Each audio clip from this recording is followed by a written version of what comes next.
Yeah, boy. লেবুরে, আজকে ভীষণ tension হচ্ছে। কেন রে, তোর আবার কিসের টেনশন? আরে লেবু, তুই তো জানিস আজকে আমাদের পরীক্ষা। পরীক্ষা হলে আমার এমনিতেই টেনশন বেড়ে যায়, জানি না কি হবে আজকে। আরে ফেলু, তুইও তো টেনশন করছিস কেন? আমি তো আছি তোর কাছে। তোর যা যা দরকার আমাকে বলবি, আমি তোকে ঠিক বলে দেবো। বলে দেবো এত সোজা? স্যারও আমাদেরকে ড্যাম ড্যাম করে তাকিয়ে থাকবে, কে কার খাতা দেখছি সেটাই লক্ষ্য করবে। কেন রে ফেনু, তুই কি বাড়িতে একদম পড়াশোনা করিসনি? তোর পরীক্ষাতে এত ভয় লাগছে কেন? পড়াশোনা করলাম তো কি হয়েছে, কিন্তু পরীক্ষার প্রশ্নপত্র দেখলে আমার মাথা থেকে সব কিছুই আউট হয়ে যায়, কিছুই মনে পড়ে না। তাহলে তুই সাধু বাবার থেকে একটা তাবিজ বানিয়ে আনলি না কেন? তাতে পরীক্ষার হলে বসলে সবকিছু তোর মনে পড়ে যেত।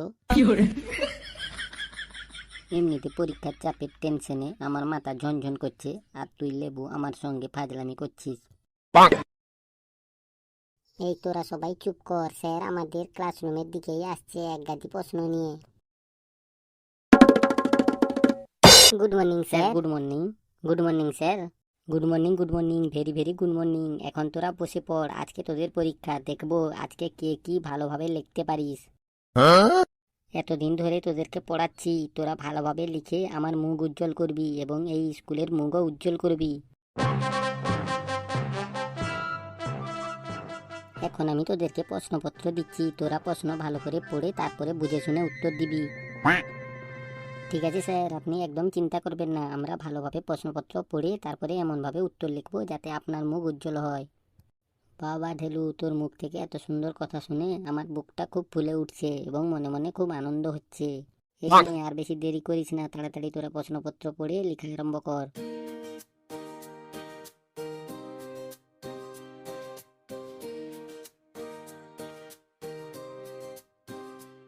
এবার বল, প্রশ্নপত্র হাতে পেয়ে তোদেরকে কেমন লাগছে? এভাবে আর বলবেন না স্যার, প্রশ্নপত্র হাতে পেয়ে খুবই ভালো লাগছে, কিন্তু বুকটা একটু ধকধক করছে। কেন রে, বুক ধকধক করছে কেন? তুই কি বাড়িতে পড়াশোনা করিসনি? পড়াশোনা তো করেছি স্যার, কিন্তু আপনি যে আমাদেরকে এই প্রশ্নগুলো দিয়েছেন, এই প্রশ্নগুলো দেখে মনে হচ্ছে এগুলো যেন পৃথিবীর বাইরে থেকে প্রশ্ন দিয়েছেন। এগুলো যে কি করে লিখবো সেটাই তো। হ্যাঁ রে ফেলু, তুই যদি ঠিকঠাকভাবে না লিখে পরীক্ষায় পাস করতে না পারিস, তাহলে তোকে এবছর স্কুল থেকেই তাড়িয়ে দেবো আমি। এইভাবে বলবেন না স্যার, এই স্কুলকে আমি কত ভালোবাসি, আমাকে তাড়িয়ে দিলে আমি কোথায় গিয়ে থাকবো? কোথাও গিয়ে থাকতে হবে না, পড়াশোনা যখন করতে পারিস না তাহলে চাকরি তো আর তুই পাবি না, তাহলে তুই কি করবি? রেল লাইনের কাছে গিয়ে ভিক্ষা করবি, আর কি করবি? Yeah, boy. হ্যাঁ রে লেবু, প্রশ্নপত্র কেমন হয়েছে? ভালো হয়েছে স্যার। তাহলে তুই খাতায় শুধু নাম লিখে বসে আছিস কেন? স্যার পরীক্ষায় আত্মপরিচয়টাই আসল, তার জন্য আমি নাম এবং রোল নাম্বার লিখে বসে আছি এখন। হ্যাঁ রে ঢেলু, তুই কেন এভাবে চুপচাপ বসে আছিস? তুই কি প্রশ্ন বুঝতে পারিসনি? স্যার, আমি তো প্রশ্ন বুঝতে পেরেছি, কিন্তু প্রশ্ন আমাকে বুঝতে পারেনি। হ্যাঁ রে, 1 ঘন্টা তো পরীক্ষা হয়ে গেল, তোরা সবাই ঠিকঠাকভাবে লিখতে পারছিস তো? হ্যাঁ স্যার, আমরা সবাই ঠিকঠাকভাবে লিখতে পারছি, আপনি একদম চাপ নেবেন না।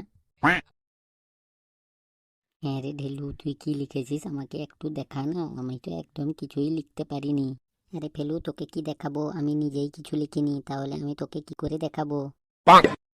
এই তোরা দুজন কি বিড়বিড় করছিস রে? ফেলু, তুই কি ঢেলুর খাতা দেখে লিখছিস? না স্যার, আমি ঢেলুর খাতা দেখে লিখিনি। ঠিক আছে, তাহলে তাড়াতাড়ি লিখ, 1 ঘন্টা হয়ে গেছে আর 1 ঘন্টা সময় বাকি আছে তোদের কাছে। ঠিক আছে স্যার। হ্যাঁ রে, 2 ঘন্টা হয়ে গেল, এবার তোদের আর কোনো টাইম নেই, তোরা এক একজন এসে খাতা দিয়ে বাড়ি চলে যা।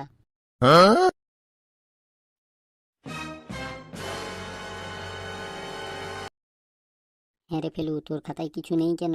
স্যার, আমি মন দিয়ে লিখেছি, তাই চোখ দিয়ে কিছুই দেখা যাবে না। ঠিক আছে, তুই এখন বাড়ি যা, রেজাল্ট বেরোলে বুঝতে পারবি মন দিয়ে লেখার কি গুণ।